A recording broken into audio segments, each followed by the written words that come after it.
Morning, everybody. I'm gonna do a bit of a how-to here, and also a little bit of a ramble. What you're seeing, you see this right here, this piece.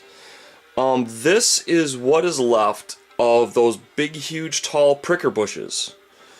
The ones that are, I mean, some of these things grow like 4 feet tall or even bigger.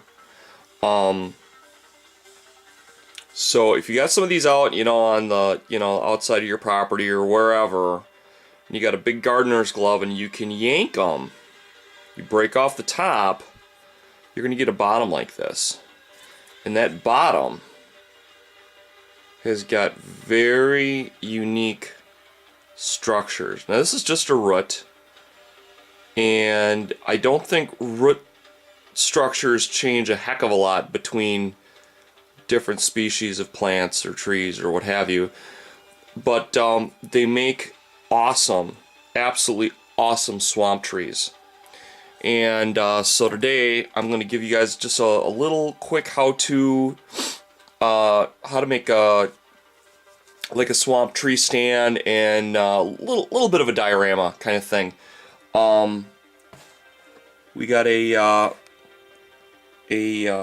soldier's head and a severed arm with an axe still in it. This is hardboard, sometimes called masonite. It's got fabric back, and a regular thing. By the way, if you want to do a space type base, that fabric back is beautiful for sci-fi floors. Highly recommend that. So without further to do, I'm going to knock it off in my bandsaw over there, and we're gonna get the beginnings of what this is gonna look like. So I hope this shows the bandsaw. Yeah, it does. Good. Couple things. Don't ever do what I just did when that's running.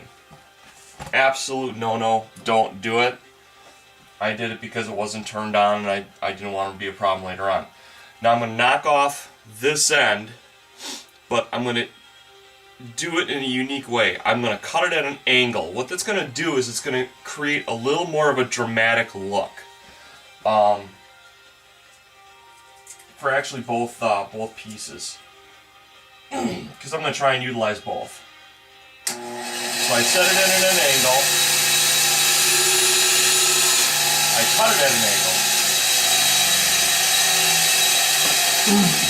And now it's going to look like its root system has been compromised.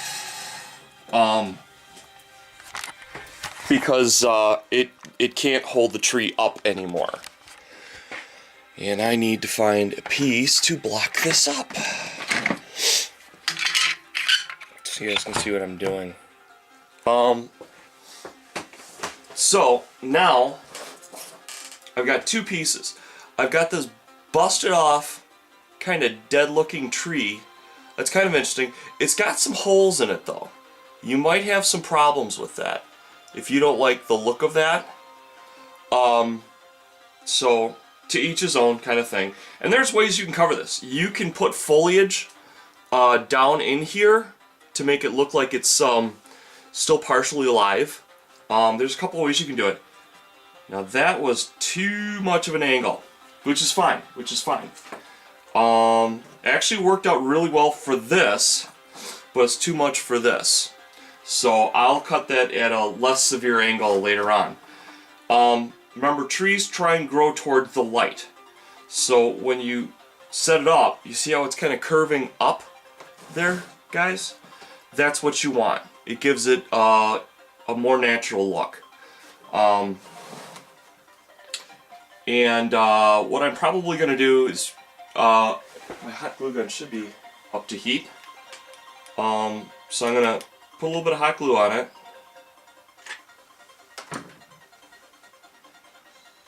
And I'm going to set it. That's the great thing about hot glue, it sets really quickly. But you see how that looks now? I got that on my base. Okay. The next thing I'm going to do, I don't have time to do it and show you, but I'm just going to tell you what the next step is. I'm going to lay down grass, and how I'm going to do that, it doesn't have to be grass, it can be anything. I utilize sand. I paint down a layer of glue, and then I sand it. Now that could become marsh, that could become like dirt. It can become like grass. It has a lot of different options. You can also leave areas open for like standing water where it's flat. I'm probably gonna do a mixture there. And now I am going to let you guys in. For all you people who do not know who this guy is, you must have just met me. This is Bootleg. This is Dale. His call sign is Bootleg Painting. And this is the best kept secret on YouTube as far as I'm concerned. This guy, I mean, he's got a job, he's got a family, he's got people that he GMs for, he does podcasts, he puts up his YouTube videos. This is probably one of the busiest guys in our community, and it's got to be one of our hardest working guys. He goes 24/7, and I cannot begin to express how professional this guy really is. I got behind due to Gen Con, a death of a friend, an upcoming con, and I really got behind in my watching, and Dale put up just a ton of great vids over that time period. The first half of the podcast is hysterical. All the quirks about gamers with dice, you guys are gonna love it. The second half, I'm watching, but I was so impressed with how he's going about showing you guys how to research miniatures for painting schemes. I can't believe he's attacking a Bane blade to begin with, because that is such a monumental thing, and he's being so thorough about it. So incredibly thorough about it. He talks about dry fitting. He talks about going through it, the piece multiple times. His method of how to cut things off the sprue to get it just that little more sweet and perfect, and all the tools of the trade and how he utilizes them. And anybody who has not seen his work is phenomenal. So, you know, he should have twice the amount of subscribers that I do. And I guess I'll do a little bit of a ramble here. There are people out there that I guess this is kind of going back to Chris a little bit, but we got a limited card here, guy, and when your ticket gets stamped, you're gone. It doesn't matter what's in the works, it doesn't matter who you're leaving behind, it doesn't matter how bad of a situation it might end up being. It's when you're done, you're done.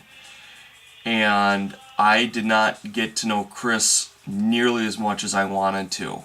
And a lot of people on YouTube here, I'm not ever going to get to know them as well as I'd like to. There isn't enough time. But there are things that you want to be part of when they happen. Dale's boy painted up his first miniature, and he got it on up here on YouTube. And when certain monumental things like that happen, you want to be part of it. You want to throw a comment up there and have somebody comment on your comment, and you don't want to find out how cool this guy is 3 years down the road and run across that thing and say, man, I wish I could have been there. I mean, I could put something up there, but, you know, it's not going to get the attention that it would have, you know, 1, 2, 3 days out. So, there's very special people out here. And you're going to want to become part of it. So, don't pass people like Dale by, man. You'll regret it. I am so lucky that I was referred to him. And you know, become part of the events that go on here, and become an event yourself. Absolutely, make this thing grow.